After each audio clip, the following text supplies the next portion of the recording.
The war had lasted for so long that no one remembered who started it. The alien empire of Lurathia had fought humans across the stars for decades. Entire worlds were burned, skies filled with fire, and cities were lost in silence. Both sides wanted peace, but neither would surrender. Generations were born into battle and knew nothing else. The hate had become part of life itself. Then came a strange idea that shocked both sides. Princess Ariel of Lurathia, heir to the Golden Throne, offered herself in marriage to a human commander. If he accepted, she said, the war would end. Her council called her foolish. The general said no alien royal should ever bow to a human. But her people were tired, starving, and broken. Ariel had walked through the hospitals and seen children who had never known a day without fear. So she decided to do what no one else dared. She would marry the enemy to bring peace. The human government hesitated at first. They had lost too many brave souls to believe peace was real. But one name kept coming up. One man who had fought with honor even when victory seemed impossible. Commander Ethan Vance. He had saved both enemies and allies during the war. He was known for his quiet strength, not his rank or medals. When the proposal reached him, he said yes without hesitation. If peace needs a face, he said, then let it be ours. Their first meeting was held in the Great Hall of the Peace Citadel, a structure built between the two worlds. The floor glowed with blue light. The air was heavy with tension. Ariel entered in her royal armor, silver and shining like the moon. Ethan stood waiting in his worn uniform, marked with the dust of countless battles. For a long moment, they only looked at each other. She saw a man with tired eyes but a calm soul. He saw a queen who carried her world's pain on her shoulders. When they finally spoke, their words were few. She said, "You are the one who ends this war?" He replied, "Only if you wish it too." There was no smile between them, only a quiet understanding. They signed the treaty that same day. The galaxies watched as they stood side by side under the great banners of both races. When they exchanged vows, there was no music, only the deep silence of two people trying to believe peace could be real. The war ended. The fleets returned home. The soldiers laid down their weapons. And yet peace did not feel peaceful at first. Ariel's palace, made of crystal towers and glowing vines, became their shared home. But the air between them was cold. She lived by tradition, surrounded by advisors who distrusted humans. He lived by action, a soldier lost in a world of ceremony. Every conversation was careful. Every step was watched by others. She would eat at one end of the long table and he would sit at the other, saying little. It was not hatred that kept them apart, but the heavy weight of uncertainty. Days turned into weeks and something began to change. Ariel noticed how he spoke to her people with respect. When her servants trembled near him, he thanked them softly. When a guard was injured during training, Ethan knelt beside him, fixing the wound with skill learned on the battlefield. He asked no one for help, but everyone began to notice that wherever he went, things seemed to work better. Machines that had stopped running started again. The gardens outside her window grew faster after he walked past. Even the air seemed warmer near him. No one understood why. One evening, the palace lights flickered after a powerful storm. A crystal beam cracked above the grand hall and fell. Ariel didn't have time to move. She felt the rush of wind and a flash of gold. Then Ethan was there, his hands glowing faintly as he caught the heavy beam and set it aside like it weighed nothing. For a second, she saw something impossible. His eyes glowed with a dim golden light before fading. She stepped back in shock. "What are you?" she whispered. He looked at her quietly and said, "Just someone who doesn't want to see more broken things." After that night, she found herself watching him more closely. He never boasted, never explained, never tried to impress anyone. But she saw how even the palace guards began to respect him. He trained them without shouting. He repaired the old machines with strange human tools. He even rebuilt a fountain in the courtyard that had been dry for years. When the water began to flow again, the people called it a sign of peace. But peace also brings fear. Some of her generals began to whisper behind closed doors. They said the human was dangerous, that he was not normal. They said he had powers no one could understand. "He is hiding something," one of them warned her. "He smiles now, but one day he might turn against us." Ariel tried to ignore them, but doubt started to grow. Every time she looked at Ethan, she saw both the calm soldier she trusted and the mystery she couldn't explain. One night she went to the old balcony where the stars shone brighter than anywhere else. Ethan was already there, looking at the sky. She stood beside him for a long time before speaking. "Why did you really agree to marry me?" she asked softly. He didn't look at her right away. "Because someone had to stop the fighting," he said. "I've seen enough people die for pride." His voice was calm but sad. "Maybe peace needs more than promises. Maybe it needs someone willing to lose something too." His words stayed in her mind for days. For the first time, she began to see him not as a stranger, but as someone who carried pain just like her. He missed his world, his people, his blue skies. She saw it in the way he looked out the window each morning, as if searching for something far away. Slowly, the cold air between them began to fade. They started to share small things. Morning tea, short walks in the garden, quiet talks under the stars. It was not love, not yet, but it was trust. It was the first sign of peace becoming real. But peace never lasts without shadows. One afternoon, a group of alien scholars came to study the human commander. They asked to scan him with their energy tools. He agreed politely, but the machines broke when they touched him. The lights flickered again, and for a heartbeat, every device in the room went silent. When power returned, the scientists stared at him in disbelief. One of them whispered, "He carries something. Not technology, not energy. Something alive." The rumors spread faster than light. People began to say that the human prince held the power of the stars, that he could heal or destroy with a single thought. Ariel didn't believe such stories, but deep in her heart, she remembered the golden light in his eyes and wondered if they might be true. The peace marriage that was supposed to unite their worlds was now surrounded by fear. Late that night, she went to him again. "If there is something I should know," she said softly, "tell me before others twist it into danger." Ethan looked at her for a long time. His voice was quiet when he answered. "There are things your people might not understand, but I would never harm them." He smiled faintly. "You wanted peace, Princess." "So did I. That's all that matters." She nodded slowly, unsure if that was the truth or just another secret meant to protect her. As she turned to leave, he added, "Sometimes peace is not the end of war. It's just the start of something harder." She looked back at him, trying to read his expression, but his face was calm and unreadable.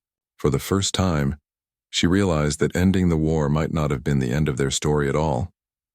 Something far greater and far more mysterious was only beginning. That night, as the stars glowed outside her window, Princess Ariel could not sleep. She thought of his glowing hands, his quiet words, and the strange warmth that filled the palace whenever he was near. The world called him human, but she wasn't sure anymore. And somewhere deep inside, she began to feel both fear and hope. Because if peace had a heart, it might just beat inside the man she had married to end the war. The peace between the humans and the Lurathians lasted only a short time. On the surface, the alliance looked strong, but beneath it, the cracks had already begun to show. Some alien generals never trusted the human who had become their princess's husband. They whispered in dark halls that he was dangerous, that his golden eyes were a sign of a hidden power. Others were jealous that the human was loved by the people more than the old rulers. Soon those whispers turned into plans, and those plans turned into betrayal. It happened one quiet night. The palace sky was filled with lights from the twin moons, and Ariel sat in the observatory reading messages from the frontier.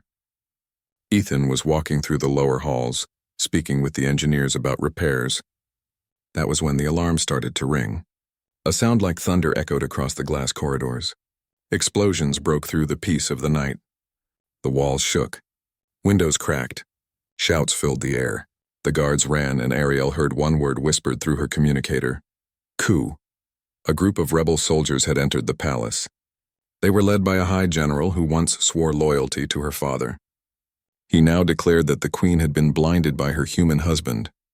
He said the throne must be cleansed, and the foreigner removed forever. Panic spread through the palace. The defenders were outnumbered. Ariel took her blade from its stand and ran toward the central hall, her heart racing. When she reached the grand staircase, flames were already climbing the walls. Her guards fought bravely, but the rebels pushed forward. She lifted her weapon, trying to protect the civilians trapped behind her. "Stand back," she told them. "I am still your queen." Her voice shook, but she didn't stop. She swung her blade and blocked the rebels' charge, but they kept coming. Then, just as the smoke began to fill the air, she felt the ground tremble. A soft golden light appeared through the haze. The soldiers froze, staring as a tall figure stepped through the smoke. It was Ethan. His eyes were glowing like small suns, brighter than she had ever seen. The energy around him made the air hum. Even the flames bent away from his presence.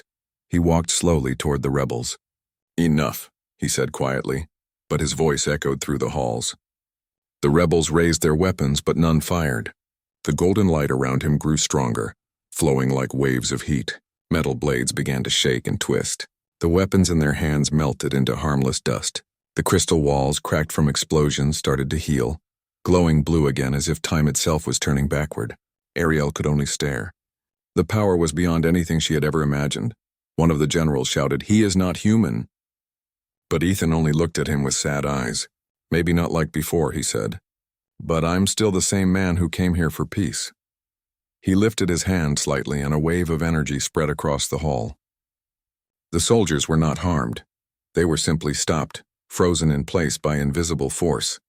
The weapons vanished from their hands and the flames around them went out, leaving behind the scent of calm air. Ariel felt tears in her eyes as she watched the destruction fade away. He had done in seconds what no machine, no magic, no alien could ever do. She slowly stepped forward. "Ethan," she whispered, "what is this power?" He looked at her quietly. "Something my people never wanted to use again. But I couldn't let you die." When the palace was finally secure, the rebel leaders were captured. The next day, the High Council gathered to question him. The room was full of fear and curiosity. The elders demanded to know how a human could command such power. Ethan stood before them, calm and honest. "I was born on a colony world far from Earth," he began. "Long ago, humans learned to draw energy from life itself, not to destroy, but to heal, to protect, to rebuild. But when we saw how easily power could turn into pride, most of us buried it. We chose to forget. I didn't want this ability. I wanted peace, not power. But I couldn't stand by and let everything we built fall apart." His words filled the hall with silence. Some council members still looked afraid. One whispered, "No alien has ever done what you did. Are you a danger to us?" Ethan shook his head. "No, power doesn't make someone dangerous. Fear does." Ariel stepped forward before anyone else could speak. "He saved us. He saved this world. Without him, there would be no peace, no future. If power like his can heal instead of harm, then it is not a threat. It is a gift." She looked around the chamber, her voice steady. "You call him human, but maybe humanity is what our world needs most." The council bowed their heads. For the first time, they looked at Ethan not as an outsider, but as something more. A bridge between two worlds. The rebellion was disbanded. The remaining rebels forgiven under Ariel's orders, and slowly the palace returned to peace. But the memory of the golden light remained in everyone's heart. In the days that followed, Ethan became a quiet legend. The people of Lurathia called him the Light Bearer. Wherever he walked, plants grew stronger, machines ran smoother, and the wounded recovered faster. He never spoke of what he had done that night. When others asked him about his powers, he only said, "Everyone carries light. Some just forget how to see it." Ariel began to see him in a new way. The man she had once married for duty had become something far greater. He was no longer a symbol of peace, but the reason it survived. She started spending more time with him, walking beside him through the gardens, talking about their two worlds. She found herself smiling when he was near. His calm presence gave her hope she hadn't felt since childhood. One evening, as the twin moons rose again, they stood together on the balcony overlooking the city. The lights below shimmered like stars. Ariel looked at him, her voice soft. "When I married you, I thought I was saving my world." Ethan smiled faintly, watching the sky. "Maybe you did, but maybe you also saved mine." His words made her heart warm. She realized that peace was not just the silence after war. It was trust, kindness, and the courage to see beyond fear. Later, she invited the people to a ceremony in the Great Square. There she stood before the crowd and declared that Lurathians and humans would rebuild together, side by side. "This man," she said, pointing to Ethan, "showed us that peace is not weakness and strength is not cruelty. He showed us what it means to protect, not conquer." The people cheered, and the golden light of the evening sun shone over them both. That night, the stars above the palace glowed brighter than ever. Some said they saw golden streaks of light crossing the sky, like the heavens themselves were bowing to the bond between two hearts. Ariel looked up and whispered, Perhaps this is what the universe wanted all along. Not war, but understanding. Ethan turned toward her and smiled. Then let's make sure it lasts. And so, the legend of the human who healed a broken world began to spread across galaxies. Songs were written, stories were told, and for generations, children grew up hearing about the princess who married a human to end a war, and the man who revealed a power no alien had ever witnessed. But to them, Ethan and Ariel were never legends. They were simply two souls who chose peace when everyone else chose fear. Together they became a living symbol of what both species could become when they stopped fighting and started believing in something greater, the light that exists in every heart.